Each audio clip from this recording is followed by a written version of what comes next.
Bonjour à toutes et à tous, je voudrais vous parler d'un sujet qui me tient à cœur, les personnes âgées.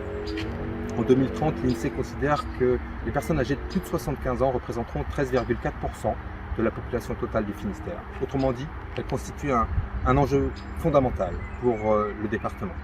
Fondamental finalement autour de deux questions. Comment on maintient les personnes âgées à domicile le plus longtemps possible et comment on évite la perte d'autonomie. Et une fois qu'elles sont institutionnalisées, comment est-ce qu'on adapte le cadre de vie. Alors, les 20 et 27 juin prochains, vous allez élire votre nouvelle assemblée départementale qui aura à pencher sur ces questions. Plusieurs propositions peuvent être faites, je vous en cite quelques-unes. Comment maintenir à domicile le plus longtemps possible? Eh bien, cela passe surtout par le repérage des fragilités, par l'ensemble des intervenants à domicile. Les aidants bien sûr, mais aussi l'aide ménagère, l'aide-soignante, l'infirmière.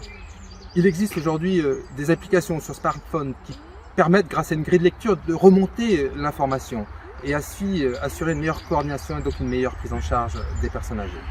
Mais on peut aussi adapter le logement de la personne âgée grâce à la domotique, ou bien alors adapter et faciliter les transports pour les personnes âgées, leur permettant ainsi de maintenir le lien social.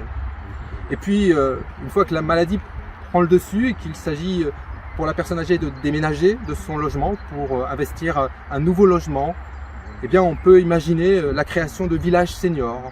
Ou bien alors, lorsqu'il s'agit d'EHPAD, on peut imaginer demain de voir des EHPAD connectés, permettant ainsi la pratique du sport grâce au numérique, ou bien alors l'usage des animaux sensoriels pour le maintien des affects. Mais on peut aussi, à côté de ça, développer ce qu'on appelle les accueils de jour, les accueils de nuit, les accueils temporaires, les séjours de répit qui soient réellement efficaces pour les aidants. Voilà, toutes ces propositions, elles seront mises en débat lors de la future assemblée départementale.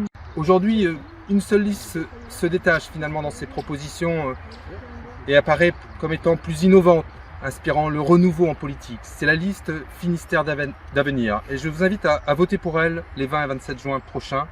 Je vous remercie.